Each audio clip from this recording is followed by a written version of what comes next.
Doctor గారు మీరు అడుగుతుంటే ఏమంటారు?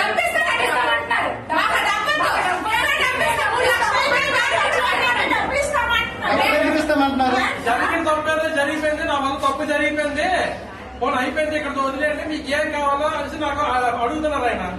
ఆయన డబ్బు కోసం నేను రాలేదు. నాకు జరిగిన రేపు పొద్దున్న ఇంకో పెట్ట ఈ పరిస్థితి రాకూడదు. ఇంకో పెట్ట